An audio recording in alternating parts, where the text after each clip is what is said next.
Like and share this video with your friends and colleagues. Please subscribe to our YouTube channel and hit the bell icon to never miss an update from Salesforce Bliss. We are going to see how we can create web pages and replicate functionality of an external website or application to integrate with Salesforce via the OAuth 2.0 authentication mechanism and REST web services we created in our Salesforce instance. To replicate functionality of an external website, we need to set up a dummy website environment on our machine, and it involves 4 steps. Which steps are: first is create a HTTPS server to host our web pages. Second is create a connected app. Third is create an Apex class to implement our web service functionality and expose it as REST web service to external systems. Fourth one would be create web pages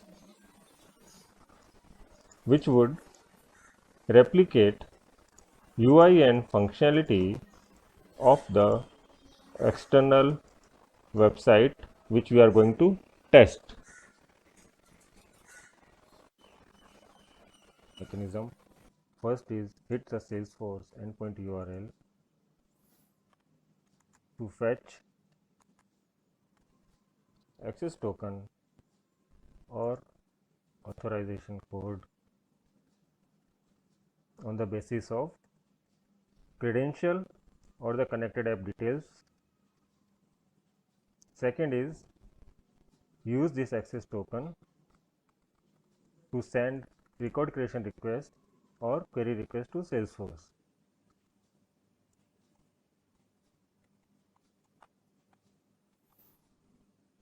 So there are multiple ways to fetch access token or authorization code from Salesforce.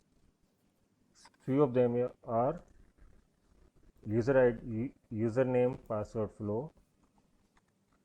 Second is web server flow. Third is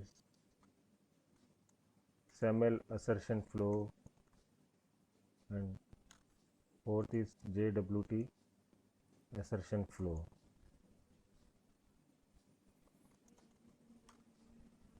These flows are slightly different than other, but ultimately they result in access token from Salesforce. We are going to use web server flow for our session, wherein we would send a authorization request to Salesforce and receive an access token in response to access the connected app and the Salesforce REST web service which we have created earlier. Once we receive this authorization code, we are going to use this authorization code to create records in Salesforce using the web pages which we would be creating. We are going to handle authentication process and sending of record creation request through web pages only. The script written on the web pages will take care of the endpoint URL creation automatically, sending the authorization request to Salesforce. Once we authorize it, then script would also use the returned access token and then create a record creation request in the backend and push it to Salesforce. In case you are not sure how to implement these steps, I request you to go through our previous sessions. Link for those videos are provided in the description.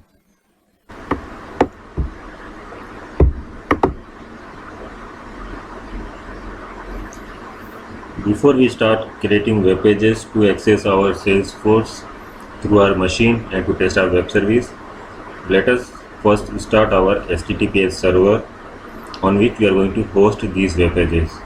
So to do that, we need to open our Node.js command prompt. So let us go ahead and search for that command prompt in the search box. So let us search for command. If we search for command, we will see that Node.js command prompt as an option. So let us just go ahead and open it.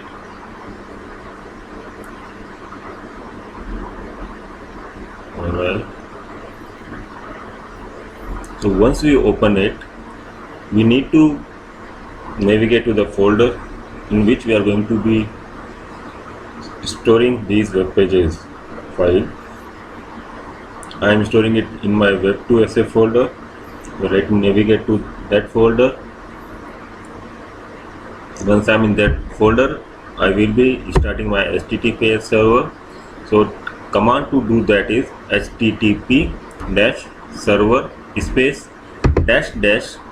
--SSL, and once we press enter, it will start the server in HTTPS mode. You can see it will show as a server starting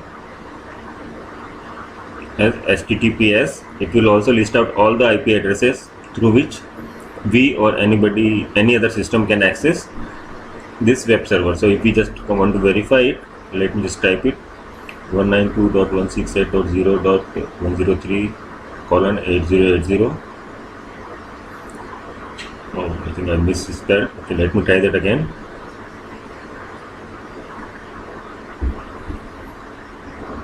All right. Okay. So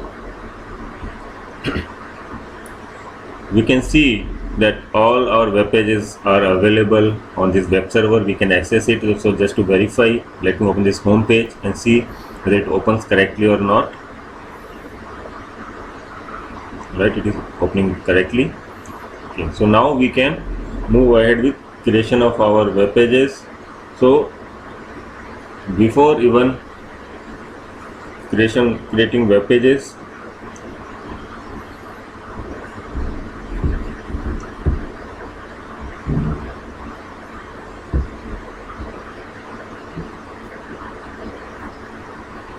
so first now we will see the functionality which we are going to design in this session, and the various steps or the navigation of screens which we are going to do in our overall testing process. So first, what we are doing is we have created one home page which has nothing to do. We just simply click on this click of button.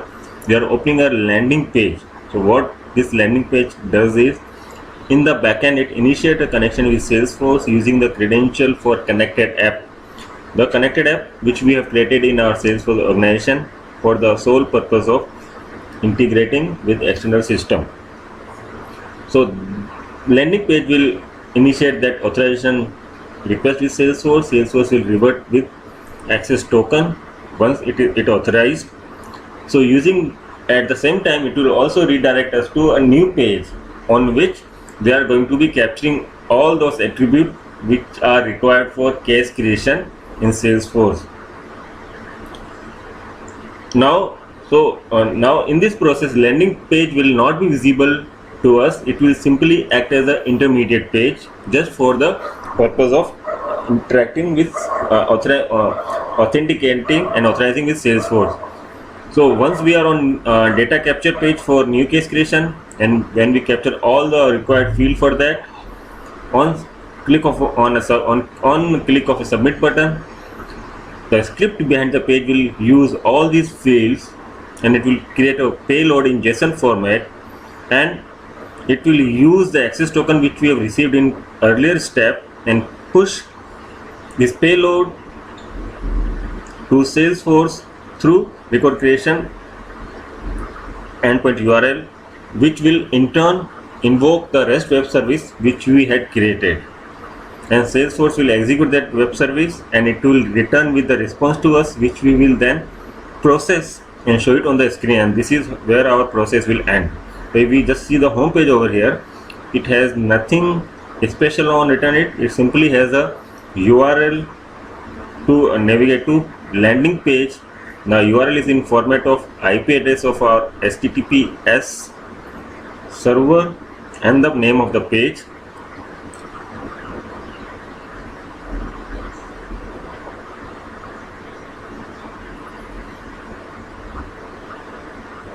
So if we just see, the IP address is this.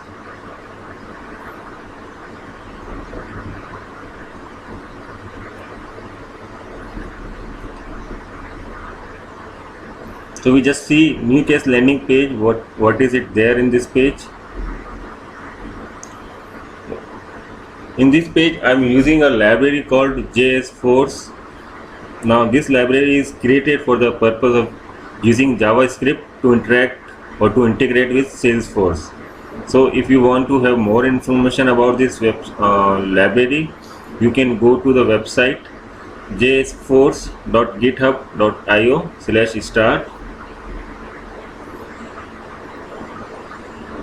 So this website or this page provides you all required information about this library. You can get even a sample code to integrate with Salesforce. You can see all various methods available in various scenarios, or how you can integrate Visualforce pages with your Salesforce, how you can use Visualforce in one organization to integrate with web service in another Salesforce organization. So we are using one of the method available in this library to integrate our web page with Salesforce.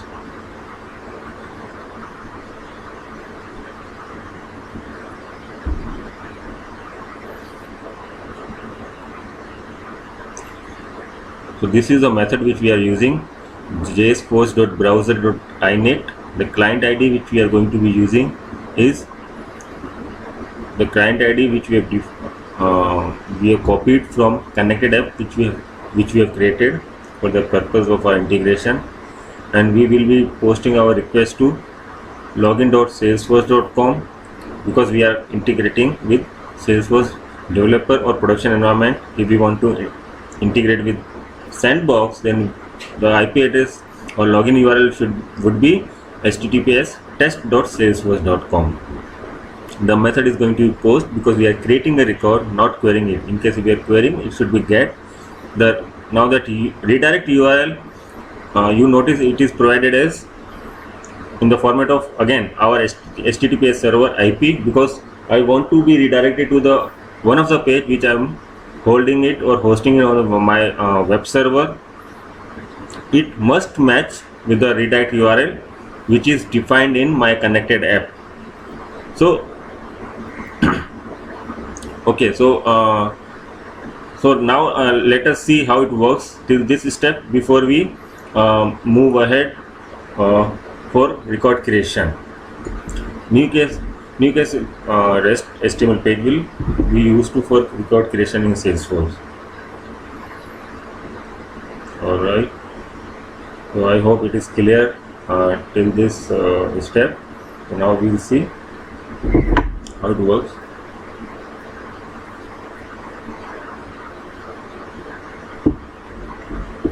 I'll just open home page and I click on contact us. Let's see, it should open. You can see that Newcastle landing HTML on the web URL. I think HTTP server is not up. It should be asking for authentication. Let me try that. Let me stop it and restart it once again. It should be, let's try again. Okay, let's restart our HTTPS server. Ctrl+C to stop. Alright, and let's restart. Alright, it's up. Let's try that again. Reload and then contact us. Okay, so let us see our page, if there is something in our page. Server should be working fine, even still we will restart it. So alright, so in our page I missed one method to be used from JS Force. We have to use one login method, so that we have to log in into Salesforce. before we can move ahead. So I missed that part. We can see that reference of this method in JSForce website, which I have shown you earlier. So if we just see that, if we scroll down, okay, so let's see. Okay, yeah, here you can see that it is even provided you sample code also, and a step also. We have to initiate it first, then we have to log into Salesforce using the connection. So this is what was missing in that page. Because of that we were not able to authenticate with Salesforce. So now let us try that again. Okay, we provided that code over here, so let's see. All right, yeah, so let's reload that home page, contact us, and callback URL. All right, landing page. Okay, now we have been over here, right? So we can see that we have been on authorization page. It is asking for Web2SF is asking for various permission to allow this particular user. Now this user is coming here automatically because earlier I had click on allow instance open, we will be redirected to our redirect URL along with some additional parameter, and that URL is nothing but our record creation page, on which we will be capturing all the fields required for this. Now if we notice that this redirect URL does not come only as redirect URL, it also comes with additional values such as access token and instance URL. So if you notice, it also have additional parameters such as access token. This is a token which we are going to be using to authorize, and the instance URL. Now this instance URL is nothing but the URL of the Salesforce organization in which we have created our connected app. So we are going to be using these two parameters, access token and instance URL, when we are pushing our data for record creation in Salesforce. So our new case page will split these values. So how we are going to do it? Let us now see how does our final web page works. We are on our new case REST page. We are using jQuery library over here because we are using jQuery method. Now this page is simply a form created in this. Various fields are made available in HTML format: name, email, phone number, subject and description, etc., etc. We can put as many fields as we want, and then there is submit button. The ID is button. Now whenever this page is loaded, we are going to extract access token and instance URL parameter from the web page URL, which includes access token and instance URL as returned from Salesforce. So this method will get executed when this page will be loaded on the browser, and then we will be using it further. Now on the click of submit button, okay, you can see this method over here to how to split those values from the web URL, right? So on the when we click on the submit button, we will going to be executing our main code to push this data into Salesforce. How we are going to do it, that let us see that method. Then that submit, on the click of submit, this method is being called, in which what we are doing is that we are capturing all the values which we have provided on our form: supplied phone, email, name, description, subject, etc., etc. Then we are having a simple check in this code whether name is blank or not. After that, we can put as many validation as we want. We can even put validation on our form level also. So after that, we are going to be creating our payload in string format first, which is the format is in double quotes, supplied phone, double quote, and colon supplied phone as a value, and then we will be converting them into JSON format. And this is the header which we must provide while pushing request to Salesforce: authorization header and content type. So there is a fixed format to provide access token as part of authorization header. It is bearer as literal and space and access token as is. So we are forming that value with string concatenation over here, and we will be passing this value as part of authorization header to our request. And the method is going to be post, because again we are creating request and creating record in Salesforce. We are not fetching from here.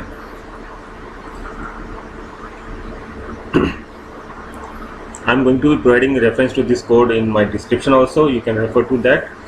So now coming to URL on which we are going to be pushing this request. So the URL, the first part of URL is the instance URL which we had received from Salesforce after authorization. After that, /services/apex rest and / the name of the REST service which we have created in Salesforce, which we are going to be using. So if we see, the format of endpoint URL is instance URL /services/apex rest and / name of the REST service which we have exposed in our Salesforce organization. Now if the method is HTTP post, if the method of request is post, then the Apex method with annotation HTTP post will be executed automatically. So after that, in case if we want to query, then we have to provide that value for type as get. If we are using get, then Apex class method with HTTP get annotation will be executed. So what after that, what I'm doing is that I'm pushing this payload to Salesforce on that endpoint URL, and then I'm processing the response which I will be receiving from Salesforce. So for that, I have created two different methods. One is for success scenario, another is for error scenario. So it is how we want to handle the response from Salesforce. It totally depends on what we are returning from Salesforce as an response of that method. After that, we can manipulate it over here, or if we want to show in a different format on the web page, it is totally up to us how we want to do it, how we want to test it.